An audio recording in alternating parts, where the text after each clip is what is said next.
اعوذ باللہ من الشیطان الرجیم بسم اللہ الرحمن الرحیم ان الذین کفروا سواء علیہم انذرتہم ام لم تنذرہم لا یؤمنون۔ جن لوگوں نے کفر کیا ان کے لیے یکساں ہیں، تم انہیں خبردار کرو یا نہ کرو، وہ ایمان لانے والے نہیں۔ ختم اللہ علی قلوبہم وعلی سمعہم وعلی ابصارہم غشاوہ ولہم عذاب عظیم۔ اللہ نے ان کے دلوں اور ان کے کانوں پر مہر لگا دی ہے اور ان کی آنکھوں پر پردہ ہے، وہ سخت عذاب کے مستحق ہیں۔ سورہ بقرہ کی 5ویں اور 6 نمبر کی آیتیں ہیں۔ اس میں اللہ تعالیٰ ان کفار کا بیان کر رہے ہیں، ان کفار کے بارے میں۔ اس سے پہلے کی جو آیتیں آ رہی تھی وہ مخلص مومنین کے بارے میں تھی، کہ اللہ کے جو مخلص بندے تھے وہ قرآن سے کیسے ہدایت حاصل کرتے ہیں، اس کے لیے ان کے کیا اوصاف ہوتے ہیں، اس کا تذکرہ آیا تھا۔ جو اللہ کی طرف سے ہدایت پر ہوتے ہیں اس کے برخلاف یہ دوسرا گروہ ہے جس کا تذکرہ ان آیتوں میں کیا گیا ہے، جنہیں کافر کہا جاتا ہے۔ کفر کے معنی انکار کرنے کے ہیں، اس سے مراد بالعموم ان باتوں کا انکار ہے جن پر ایمان قرآن کے نزدیک ضروری ہے۔ اس آیت میں خاص طور سے وہ لوگ مراد ہیں جنہوں نے قرآن کو کتاب الہی تسلیم کرنے سے انکار کر دیا تھا۔ اصل میں اس میں ان کا کفر اور عناد اس قدر اس انتہا کو پہنچ چکا تھا کہ اب ان سے خیر اور اسلام کے قبول کرنے کی کوئی توقع ہی باقی نہیں بچی تھی۔ اس لیے اس آیت میں واضح کر دیا گیا ان الذین کفروا سواء علیہم انذرتہم ام لم تنذرہم لا یؤمنون۔ یہ جو کافر ہیں ان کو آپ ڈرائیں یا نہ ڈرائیں برابر ہے دونوں، یہ ایمان لانے والے نہیں ہیں۔ اللہ کے نبی صلی اللہ علیہ وسلم کی بڑی شدید خواہش رہتی تھی کہ سب کے سب مسلمان ہو جائیں، اور اس سلسلے میں آپ صلی اللہ علیہ وسلم بڑی کوششیں بھی کرتے تھے، اور آپ کی کوششیں بارآور بھی ہوئی۔ ایسا نہیں کہ آپ کی کوششیں ناکام ہوئی، اس میں بے شمار لوگ مسلمان ہوئے آپ کی دعوت و تبلیغ کی وجہ سے۔ لیکن ان آیتوں میں اللہ تعالیٰ نے یہ بات واضح کی کہ کچھ مخصوص لوگوں کے بارے میں کہ ان کے دلوں پر ہم نے مہر لگا دی ہے۔ ختم اللہ علی قلوبہم وعلی سمعہم وعلی ابصارہم غشاوہ کہہ کر۔ یہ کون لوگ تھے؟ جیسا ابو جہل، ابو لہب وغیرہ اس قسم کے بدبخت قسم کے جو لوگ تھے، ان کے بارے میں انہیں واضح طور پر یہ اعلان کر دیا گیا اللہ تعالیٰ کی طرف سے بذریعہ وحی، اللہ کے نبی صلی اللہ علیہ وسلم کو بتا دیا گیا کہ اب یہ ایمان لانے والے نہیں ہیں، ان کے پیچھے محنت کرنا بیکار ہے۔ اس میں اللہ کے نبی صلی اللہ علیہ وسلم کی جو تعلیمات، جو تبلیغ کا کام تھا، اس میں تو بہت سے لوگ اسلام کے دائرے میں آئے، حتیٰ کہ آپ صلی اللہ علیہ وسلم کی حیات مبارکہ ہی میں سارا جزیرۃ العرب اسلام کی زیر نگی آ چکا تھا۔ ان کے ایمان نہ لانے کی وجہ یہ تھی کہ کفر اور معصیت پر مسلسل اس کا ارتکاب کرنا اور اس کے پر اصرار کرنا، یہ جو ہے ایمان نہ لانے کی اصل وجہ تھی۔ یہی وجہ تھی کہ اس کی وجہ سے خیر کو قبول کرنے کی جو استعداد انسان کے اندر جو ہوتی ہے وہ ختم ہو چکی تھی، اور ان کے کان خیر کو سننے کی صلاحیت سے محروم ہو چکے تھے، اس کے لیے تیار نہیں تھے، اور ان کی نگاہیں اللہ تعالیٰ کی جو رب کی جو نشانیاں کائنات میں پھیلی ہوئی ہیں وہ نشانیوں کو دیکھنے سے قاصر تھی، اس سے محروم تھی۔ اب ان کو ایمان لانے پر کون آمادہ کر سکتا ہے؟ اللہ تعالیٰ یہ بتانا چاہ رہے ہیں کہ جب وہ اللہ تعالیٰ کی دی ہوئی صلاحیتوں کا صحیح استعمال کرنا ہی نہیں چاہتے۔ جو انسان اللہ تعالیٰ کی دی ہوئی صلاحیتوں کا استعمال کرتا ہے اس کو ایمان کے نور سے نور عطا کر دیا جاتا ہے، ورنہ جو ان صلاحیتوں کو بیکار ڈال دیتا ہے، اس کا غلط استعمال کرتا ہے، تو پھر اللہ تعالیٰ اس کو ایمان سے نہیں نوازتے۔ لہم قلوب لا یفقہون بہا ولہم اعین لا یبصرون بہا ولہم آذان لا یسمعون بہا اولئک کالانعام بل ہم اضل، فرمایا سورہ اعراف 9ویں پارے میں اللہ تعالیٰ نے۔ یعنی ان کو تو ان کے پاس دل بھی ہے، اور ان کے پاس کان بھی ہے، اس کے پاس آنکھیں بھی ہیں، سب ہیں، لیکن اس کا استعمال وہ صحیح نہیں کرتے۔ یعنی وہ بالکل جانوروں کی طرح، چوپایوں کی طرح ہے، اللہ تعالیٰ فرما رہے ہیں، بلکہ اس سے بھی گئی گزری حالت کے ہیں یہ لوگ۔ کیونکہ چوپایوں کو تو بھی کم از کم یہ ہے کہ شریعت کیا جو ہے ان کے اوپر نفاذ نہیں ہوتا اور ان سے قیامت میں سوال و جواب نہیں ہوگا، لیکن انسانوں سے تو یہ سب ہوگا، شریعت کا نفاذ ان کے اوپر ہوگا، سوال و جواب ہوگا۔ تو اللہ تعالیٰ یہ فرما رہے ہیں کہ یہ لوگ جو ہے اللہ تعالیٰ کی دی ہوئی صلاحیتوں کو انہیں بیکار ڈال دیے اور اس کا صحیح استعمال انہوں نے نہیں کیا، تو پھر اللہ تعالیٰ نے ان سے نور ایمان سلب کر لیا۔ یہ اسی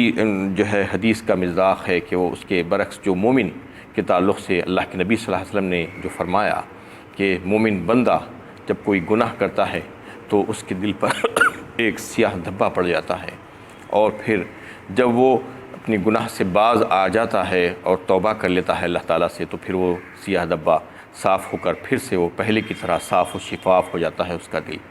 اور اگر ایسا نہیں کرتا، اس کے برخلاف گناہ پہ گناہ کیے جاتا رہتا ہے، تو پھر وہ ایک دھبا جا کر کئی ایک دھبے آ جاتے ہیں، اور ایک وقت ایسا آ جاتا ہے کہ اس کا پورا دل سیاہ ہو جاتا ہے، اب حق اس کے اندر نہیں جا سکتا۔ یہ بالکل یہی کیفیت جو ہے سورہ مطففین میں اللہ تعالیٰ نے جو ہے واضح فرمائی، اس کو اللہ کے نبی صلی اللہ علیہ وسلم نے یہ آیت پڑھ کر بتایا کہ یہ ایسے ہی لوگ ہیں اس کے مصداق، کلا بل ران علی قلوبہم ما کانوا یکسبون، یعنی ان کے کرتوتوں کی وجہ سے ان کے دل زنگ آلود ہو گئے ہیں اور ان کے دل پر زنگ چڑھ گیا ہے، اس کے بعد پھر حق اس کے اندر نہیں جا سکتا۔ وَمِنَ النَّاسِ مَن يَقُولُ آمَنَّا بِاللَّهِ وَبِالْيَوْمِ الْآخِرِ وَمَا هُم بِمُؤْمِنِينَ، اور لوگوں میں ایسے بھی ہیں جو کہتے ہیں کہ ہم اللہ اور یوم آخرت پر ایمان لائے ہیں، مگر حقیقت میں وہ مومن نہیں ہیں۔ یہ کون لوگ ہیں؟ اس کے بارے میں جو ہے بتایا جاتا ہے کہ جیسا کہ پہلا ایک گروہ جس کا تذکرہ کیا گیا کہ وہ مومنین تھے، کامیاب ہونے والے لوگ، ہدایت یافتہ لوگ، اور دوسرے گروہ کا تذکرہ ابھی آپ سن چکے ہیں کہ وہ کافر جو بات کو ماننا نہیں چاہتے اور ضد اور ہٹ دھرمی اور اناد کی وجہ سے اس قدر آگے نکل گئے ہیں کہ ان کا کفر کی وجہ سے اب ان کے پاس قبولیت حق کا جو مادہ ہوتا ہے وہ ختم ہو چکا ہے، اور اب وہ اپنی آنکھوں اور کانوں کا صحیح استعمال نہیں کر سکتے، اس وجہ سے وہ حق کو قبول کرنے والے نہیں ہیں۔ اور تیسرا اور ایک گروہ ہے جس میں جو ہے یہ ہے کہ وہ منافقین کا گروہ کہلاتا تھا۔ ان لوگوں کا جو ہے ایمان کے مدعی تو تھے وہ، لیکن اپنے ایمان میں مخلص نہیں تھے۔ اس سے اشارہ یہود کے اس گروہ کی طرف ہے جس نے منافقانہ روش اختیار کی تھی۔ اس سے بات اچھی طرح واضح ہو جاتی ہے کہ اللہ کے نزدیک ایمان وہی معتبر ہے جو اخلاص کے ساتھ ہو، یعنی آدمی خلوص سے دل سے اللہ اور آخرت کو مانے اور اس کی کتابوں اور اس کے رسولوں میں سے کسی کا انکار نہ کرے۔ ایمان لانے کا محض زبانی دعویٰ کرنا اور دینداری کا لبادہ اوڑھ لینا اللہ کے نزدیک کوئی وزن نہیں رکھتا۔ یہ منافقوں کی چال بازیوں کا تذکرہ ان تمام آیتوں میں یہاں سے چلے گا، تقریباً ایک رکوع تک جو ہے انہی کی تعلق سے اللہ تعالیٰ بیان فرما رہے ہیں کہ جو بظاہر ایمان کا دعویٰ کرتے تھے تاکہ مسلمانوں کو جو ہے فریب دیں اور دھوکہ دیں، اور یعنی اللہ تعالیٰ کو دھوکہ دیں، حالانکہ اللہ تعالیٰ فرما رہے ہیں یخادعون اللہ والذین آمنوا وما یخدعون الا انفسهم وما یشعرون، وہ اللہ اور اہل ایمان کے ساتھ دھوکہ بازی کر رہے ہیں، حالانکہ وہ خود اپنے آپ ہی کو دھوکہ دے رہے ہیں، مگر انہیں اس کا احساس نہیں ہے، کیونکہ اللہ کو تو دھوکہ دے ہی نہیں سکتے، اس لیے کہ اللہ تعالیٰ تو سب کچھ جانتے ہیں، اللہ تعالیٰ کو سب کچھ معلوم ہے۔ اہل ایمان کا جہاں تک تعلق ہے، اللہ تعالیٰ فرما رہے ہیں کہ اللہ تعالیٰ بذریعہ وہی ان کو بھی اطلاع دے دیتے تھے، مستقل طور پر تو وہ اہل ایمان کو بھی دھوکہ نہیں دے سکتے تھے، پہلے کچھ پرفریب باتیں کر کے ان کے سامنے محض ایمان کا دعویٰ، کھوکھلا دعویٰ کر کے اسلام میں داخل ہوتے تھے، تو یہ بھولے بھالے مسلمان یہ سمجھتے تھے کہ یہ بھی مسلمان ہیں، لیکن بعد میں اللہ تعالیٰ ان کو اطلاع دے دیتے اور کہہ دیتے کہ یہ لوگ صحیح معنوں میں مسلمان نہیں ہیں، یہ لوگ مخلص نہیں ہیں۔ تو یہ دھوکہ تو کسی کو نہیں دے رہے تھے، اللہ تعالیٰ فرما رہے ہیں خود اپنے آپ کو دھوکہ دے رہے ہیں، لیکن ان کو اس کا شعور اور اس کا احساس ہی نہیں، اس وجہ سے کہ آخرت میں تو ان کا حال برا ہوگا، وہ جو ہے اپنی عاقبت تباہ کر رہے ہیں، اور دنیا میں بھی ان کی رسوائی ہوئی، بہت سے ایسے موقع آئے جہاں پر ان کی پول کھل گئی اور مسلمانوں کو معلوم ہو گیا کہ یہ مخلص نہیں ہیں۔ فی قلوبہم مرض فزادہم اللہ مرضا ولہم عذاب علیم بما كانوا یکذبون، ان کے دلوں میں روگ ہے جسے اللہ نے اور زیادہ کر دیا ہے، اور جو جھوٹ وہ بولتے ہیں اس کی وجہ سے ان کے لیے دردناک عذاب ہے۔ اللہ تعالیٰ فرما رہے ہیں کہ ان کے دلوں میں بیماری ہے۔ یہ بیماری کون سی ہے؟ نفاق کی بیماری کا تذکرہ چل رہا ہے۔ جو نفاق تھا ان کے دلوں میں،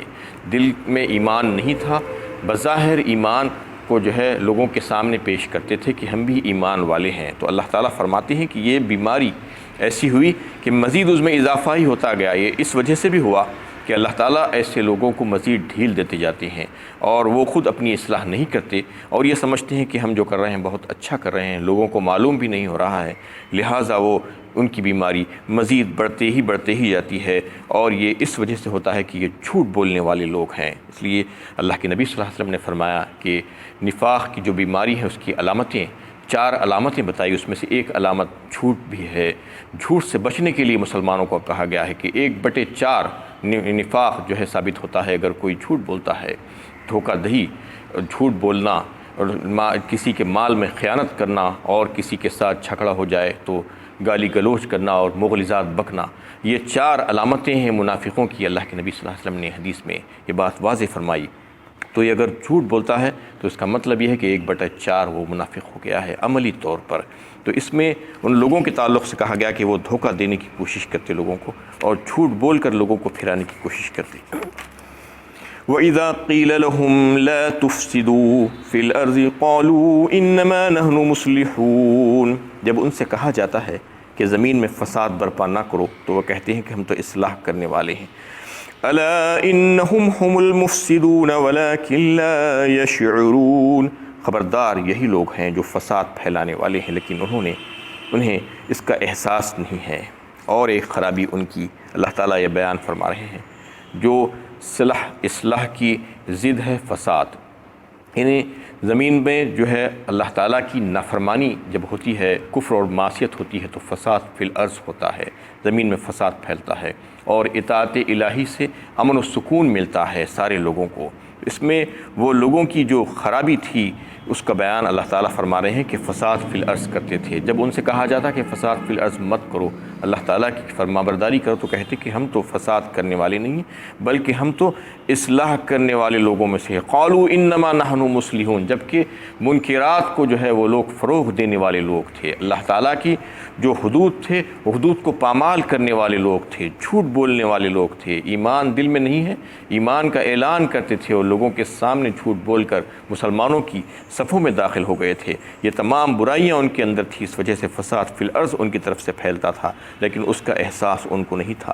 وَإِذَا قِيلَ لَهُمْ آمِنُوا كَمَا آمَنَ النَّاسُ قَالُوا أَنُؤْمِنُ كَمَا آمَنَ السُّفَهَاءُ أَلَا إِنَّهُمْ هُمُ السُّفَهَاءُ وَلَكِنْ لَا يَعْلَمُونَ، اور جب ان سے کہا جاتا ہے کہ جس طرح دوسرے لوگ ایمان لائے ہیں اسی طرح تم بھی ایمان لاؤ، تو کہتے ہیں کہ ہم اس طرح ایمان لائیں جس طرح بیوقوف ایمان لائے ہیں۔ ان سے جب کہا جاتا کہ تم بھی ایمان لاؤ بالکل اسی طرح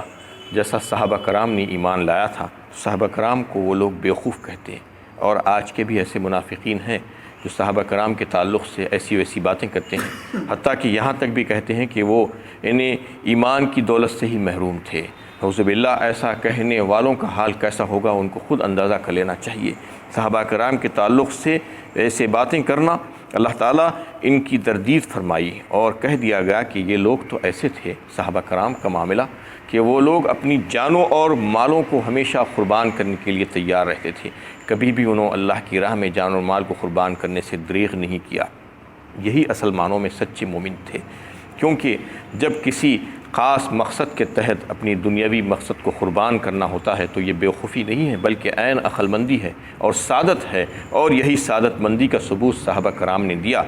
اس کے بعد اللہ تعالیٰ نے فرما دیا کہ یہی لوگ اصل میں مومن ہیں، اور ان کا ایمان تو ایسا ہے کہ وہ ایک کسوٹی کے طور پر جو ہے معیار کے طور پر اللہ تعالیٰ نے رکھ دیا ہے اس کو، اور بتا دیا گیا کہ اگر تم یہ چاہتے ہو کہ تم بھی جو ہے ہدایت یافتہ ہو جاؤ، کوئی اگر یہ چاہتا ہے تو پھر چاہیے کہ وہ صحابہ کرام کی طرح ایمان لے آئے، انہی کا ایمان معتبر ہوگا، ان کے علاوہ کسی اور کا ایمان معتبر تسلیم نہیں کیا جائے گا۔ فَإِنْ آمَنُوا بِمِثْلِ مَا آمَنْتُمْ بِهِ فَقَدِ اهْتَدَوْا، سورہ بقرہ ہی میں پہلے پارے کے آخر میں یہ واضح کر دیا گیا کہ تم اگر ایمان لانے والے ہو، اگر دعویٰ کرتے ہو تو ایمان لاؤ ان لوگوں کی طرح جیسا کہ صحابہ کرام نے ایمان لایا تھا، تو پھر یقیناً تم ہدایت پا جاؤ گے۔